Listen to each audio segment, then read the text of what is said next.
Nasyak ang buong pamilyang Ang sa pahayag ni Christine Ang.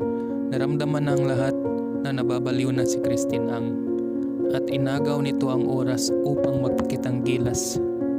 Sa sandaling ito, siya ay naging sentro ng atensyon.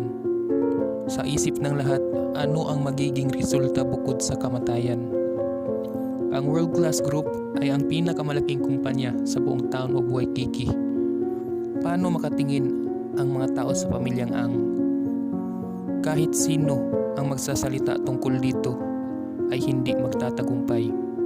Hindi napigilan ni Harold Ang na sarkastikong sinabi, "Christine Ang, sa palagay mo, makukuha mo ang kontrata ng World Class Group?"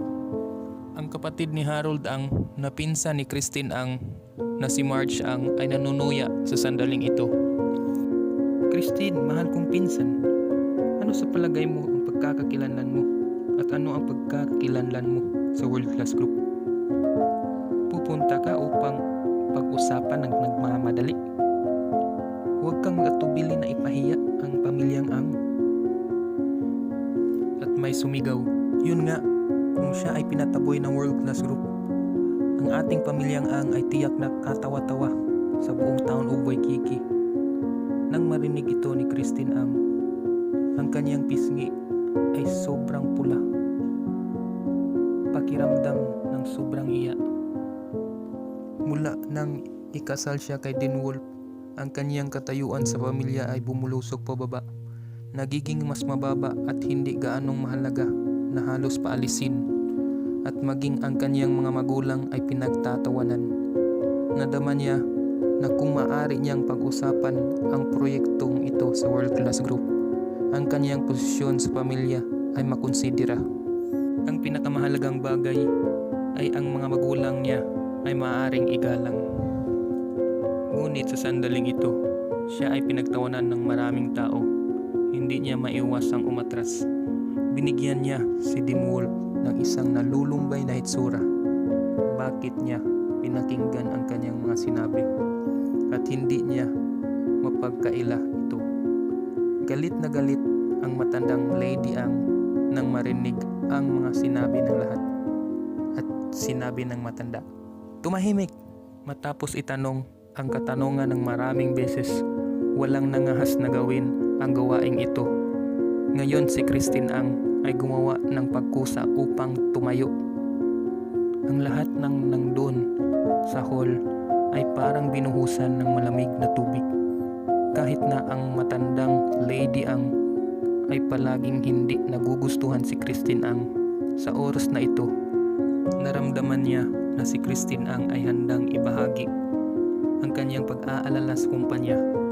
Hindi katulad ng ibang tao na walang pakialam. Lalo na si Harold ang pinakamamahal niyang apo. Talagang binigo siya ng sobra. Dahil dito, malaki ang pinagbabago ng ugali ni Lady Ang kay Christine Ang. Kaya't sinabi niya kaagad, dahil ang iba ay hindi nangahas na kunin ang task na ito o gawaing ito, huwag kayong magsalita ng walang katuturang bagay. Sa pagkakataong ito ay makikipagtulungan kami sa World Class Group sa proyekto at hayaan si Christine ang makiusap dito. At agad na sinabi ni Christine Ang na may kaba sa kanyang sarili, "Huwag po kayong mag-alala, Mamila. Ilalabas po ang lahat ng makakaya ko." Agad na sumagot si Harold Ang, "Ano ang silbi sa paglabas ng lahat ng makakaya kung magiging kahiya-hiya ang buong pamilyang Ang na mabigo rin sa huli?" Kaya agad sumagot si Dean Wolf, "Harold Ang, ano ang layunin mo sa mga negatibo mong pahayag? Sa palagay mo, hindi kwalipikado ang pamilyang Ang na makipagtulungan sa World Class Group?" Hindi inaasahan ni Harold Ang na maglakas loob si Dean Wolf na magsalita sa pagpupulong ng pamilya at taas noo sa kanyang sarili. Nang makita na ang pananalita ni Harold Ang ay mga negatibo, si Lady Ang ay medyo nagtatampo din. Agad na ipinaliwanag, "Hindi ko ibig sabihin na madali iyon. Sa palagay ko, imposible para kay Christine Ang na talakayin ang kooperasyong ito." Napangiti na sinabi ni Dean Wolf, "Paano kung makuha natin ang pag-usapan ang tungkol sa kooperasyon. Magpustahan ba tayo? Agad na sumagot si Harold ang, "Oh, come on. Susugal ka? Sa palagay mo natatakot ako sa'yo? Sabihin mo sa akin, ano ang pusta mo?" Agad na sinabi ni Dean Wolf, "Kung makukuha natin ang negosasyon sa kontrata ay luluhod ka at kakatukin mo ang iyong ulo ng 3 beses sa harap ng buong pamilya at sasabihing mali ka. At kung hindi makukuha ang negosasyon, kakatukin ko ang aking ulo para sa iyo ng 3 beses at sasabihin ng malakas ng mali ako. Ano sa palagay mo?" Agad na sumagot si Harold ang natumawa. "Hahaha, talaga bang naghahanap ka ng kamatayan? Basura? O sige, pupusta ako." Tumango si Dean Wolf na may ngiti at sinabi, "Ang buong pamilya ay narito at saksi. Ngunit kung may hindi tumupad sa pinag-usapan ay mamamatay ang kanyang ama, ina, lolo at lola." Sinadya ni Dean Wolf na seryosohing sinabi ang salitang mamamatay ang lola sapagkat natatakot siyang hindi ito gawin ni Harold kapag natalo ito. Sa sandaling lumabas ang mga salitang ito, hindi na naglakas loob na bawiin ni Harold ang sapagkat sa paraang iyon ay sumpa sa kanyang lola. Ibig sabihin na mamamatay ang matandang Lady Ang. Sa pagdating ng oras ay hindi siya bibitawan ni Lady Ang pag hindi niya ginawa ang napag-usapang sugal. Kaya agad na sinabi ni Harold ang, "Sige, naghuhukay ka talaga ng butas para sa iyong libingan?" Pakiramdam ni Harold ang na napaka-imposible na matalo siya ni Dean Wolf. Kaya tumawa siya at sinabing, "Ang buong pamilya ay saksi at naghihintay. Nakatukin mo ang iyong ulo para sa akin."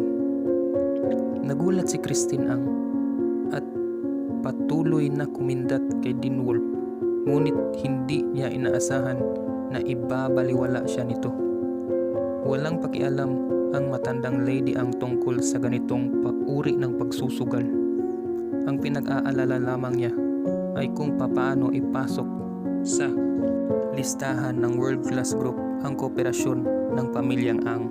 Sa oras na ito, kung kaya niya, at kahit paluluhod si Harold Ang kay Dean Wolf at tatawagin ni Harold Ang kanyang mga magulang ni Dean Wolf, ay wala siyang pakialam. Sa oras na ito ay nagsalita si Lady Ang. "Nagtapos ang pulong. Ngayon, Christine Ang, mayroon kang 3 araw upang mapanalunan ang kontrata at tapos ang pagpupulong." Pag-uwi ng bahay, inatake agad ng biyanang lalaki at babae sina Dean Wolf at Christine Ang. Sinabi ng biyanang babae, "Christine, nababaliw ka ba? Paano mo nagawang makinig sa mga basurang salita ng basurang ito? Labis kang naguguluhan at nangako ka pa sa trabahong ito." At sumambat ang biyanang lalaki, Dean Wolf, napakabasura mo. Papatayin mo ba ang aking anak, ha?" Galit na sinabihan niya si Christine Ang, "Pag hindi mo nakuha ang pag-usapan ng kooperasyon ng world-class group, tiyak na papalayasin ka ng pamilya. Ikaw at ang basurang ito ay kakatok sa iyong ulo at luluhod kay Harold Ang sa harap ng buong pamilya.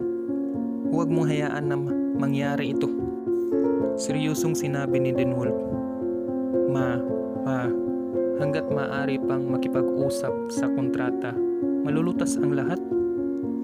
Agad na sumagot ang biyanang lalaki, "Bla bla bla, utot mo.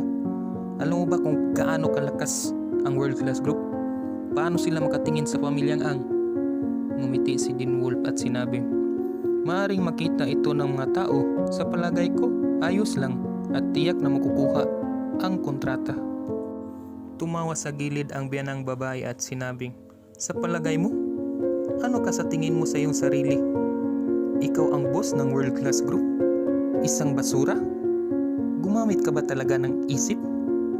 At may gana ka pang magsalita dito?" Nang makita na target ng kanyang mga magulang si Dean Wolf, bumuntong hininga si Christine Ang at sinabi, Ma, Ang mga bagay na ito ay walang kinalaman kay Dean Wolf. Ayaw kong tingnan nila ito ng masama. Hindi pa ba sapat ang mga pangungutya na dinanas natin sa mga nakaraang taon? Agad na sumagot si Biolama. Ganon. So hindi ito tungkol sa trabahong ito at hindi ito tungkol sa iyo. Christine Ang, sabihin ko sa iyo, kahit wala dyan o mayroon ang iyong mamila, ay hindi ito maaaring pag-usapan ng mga tao.